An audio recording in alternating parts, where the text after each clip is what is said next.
और देहलन तेन सोत्र बतलाए हो कहे भैया बहन आए और देहलन तेन सोत्र बतलाए हो ससुरा में चाहे नई हार रही हेलो हेलो शिव गुरु चर्चा घरे करिहा हो ससुरा में चाहे नहीं हर रही है शिव गुरु कर करी है। ताली लगाइए, कम से कम ताली लगाना चाहिए, लगाइए ताली।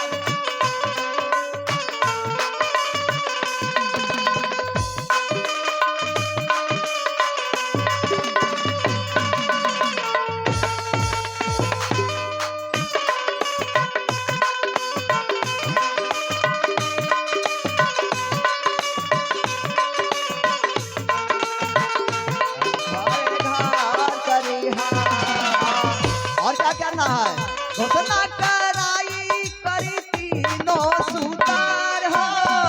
उनका बसाई अपन दिल के भीतर हो घोषणा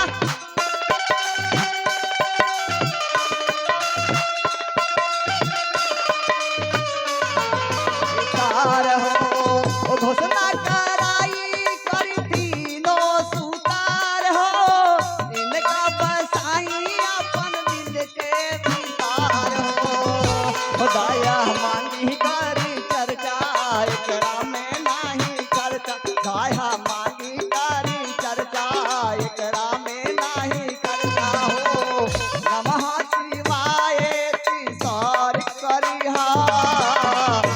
गुरु चर्चा घर घर करिहा हो नमः शिवाय।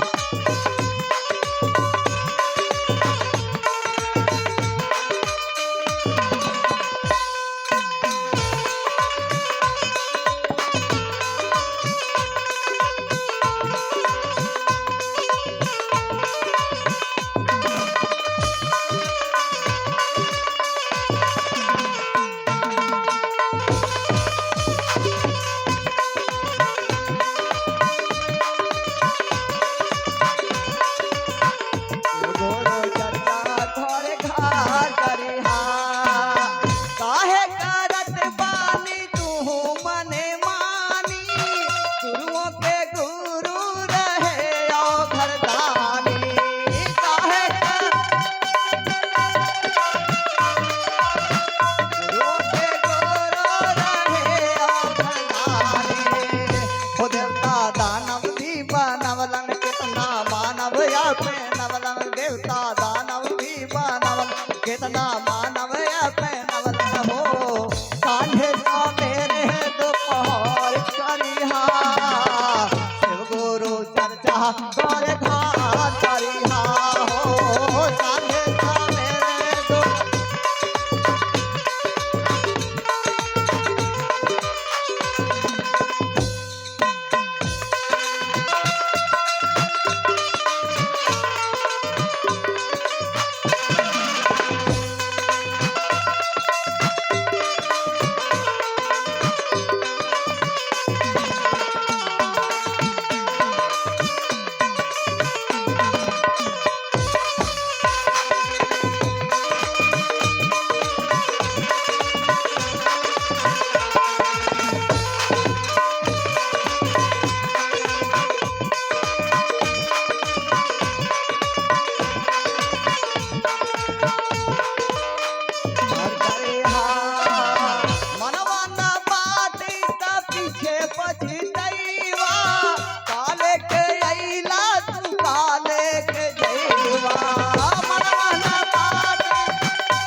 पछतैवा काले के अइला तू काले के जइवा हाथे कंगन तू लगावा जाके जंगन के बतावा हाथे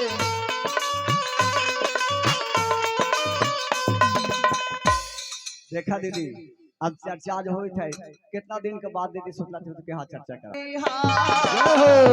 गुरु चर्चा घरे घर करिहा हो आज भर नाही सालो घर करिहा शिव गुरु चर्चा घर घर करिहा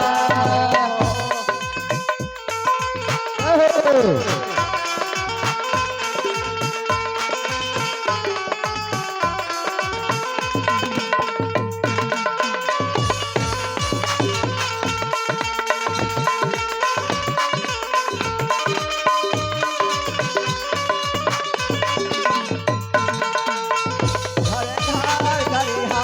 चाहे भैया बहनी आए तिहलन